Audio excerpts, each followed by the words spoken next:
પહેલો જ પ્રશ્ન પરીક્ષિતનો તો માનવ માત્રનું કલ્યાણ થાય તેવી કથા કરો. બોલો આપણો પહેલો પ્રશ્ન શું છે? મારું એકલું કામ પતી જાય પછી જતો રહેતો જા. આપણી આટલી સંકુચિતતા છે, જ્યારે પરીક્ષિતની એટલી વિશાળતા છે કે માનવ માત્રનું કલ્યાણ થાય એવી મને કથા કહો. ગ્રહસ્થ મોક્ષની કથા આવી. ક્યાંય જવાની જરૂર નથી, કશું જ કરવાની જરૂર નથી, બસ ઘરમાં રહીને ભગવાનની પ્રાપ્તિ થઈ શકે છે.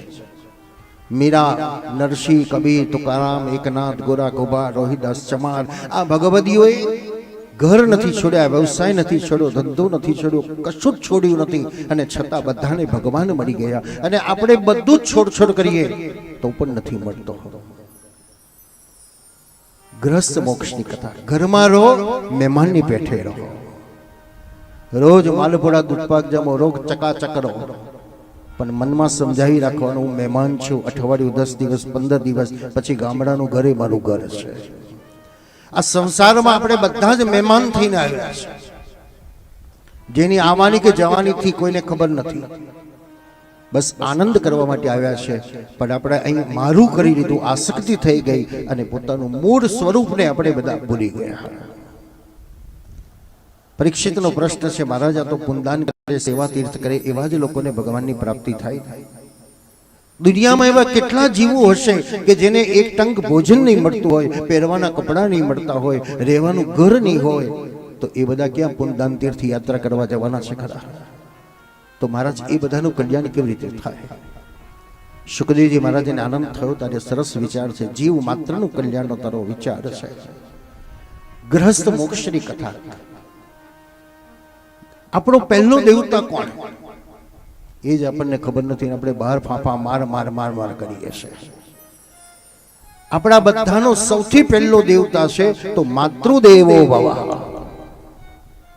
બીજો દેવતા છે એ શરીર છોડીને ગયો છતાં એનું દેવત્વ મૂકીને ગયો છે, અને તેથી પિતૃદેવો ભવ. અને ત્રીજો દેવ બતાયો અતિથિ દેવો ભવ, અને અંતિમ દેવ બતાયો આચાર્ય દેવો ભવ.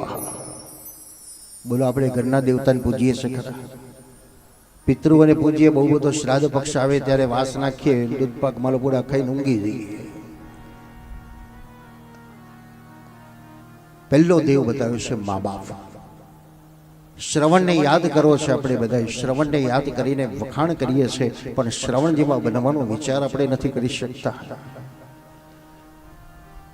આજે શ્રવણ જેવા ભલે આપણે ન બની શકીએ, પણ વિજ્ઞાનને આધીન બનીને પણ એ વૃદ્ધોને સમય પસાર થાય એવા રમકડા લાવી આપ્યા હોય તો ટીવી જોઈ શકે, મોબાઈલ રમી શકે, અને પોતાનું જીવન દુનિયામાં જે નથી જોઈએ એ જોઈ શકતા હોય છે. પણ આપણી મનોવૃત્તિ દુબળી છે, એ જાય પછી એ જાય છે. રે પસ્તાવો વિપુલ ઝરણો સ્વર્ગથી ઉતરી આવ્યો, પાપી તેમાં ડૂબકી મારતા પુણ્યશાળી બને છે. હયાતીમાં જે કરવાની જરૂર છે, પણ આપણે ગયા પછીની બહુ રાહ જોતા હોઈએ છીએ. જીવતાને જે પૂજવાની જરૂર છે. પહેલો દેવ આપણો મા બાપ, એ આપણો પહેલો દેવ છે. દેવનું દેવત્વ ઓછું નથી થતું, એટલે પિતૃદેવો ભવ. 12 મહિનામાં સૌથી વધારે સમય કોને આપ્યો? તો ભગવાન શંકરને આપ્યો.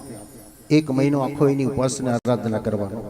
શંકર પછી બીજો નંબર કોઈનો આવે તો 15 દિવસ પિતૃઓના માટે ફાળવ્યા, અને ત્યાર પછીના 4 દિવસ, 8 દિવસ, 2 દિવસ, 1 દિવસ. તો પહેલો દેવ આપણો મા બાપ, બીજો દેવ પિતૃદેવ. દેશ કાલ ચિત્ત શ્રદ્ધા. અહીં શ્રાદ્ધ એટલે શ્રદ્ધા છે. માલપુડા ખાવાથી કે દૂધપાક ખાવાથી પિતૃ તૃપ્ત થાય એવું નથી. તમારા હૃદયની ભાવનાથી તમે રોટલીને શાક બનાવો કે રોટલીને ગોળ કરીને અર્પણ કરો તો પણ પિતૃ તૃપ્ત થાય છે, કારણ તમારી શ્રદ્ધા જોઈએ. દેશ કાળ ચિત્ત શ્રદ્ધા. દેશ પ્રમાણે પણ અનુકૂળ કરી શકાય.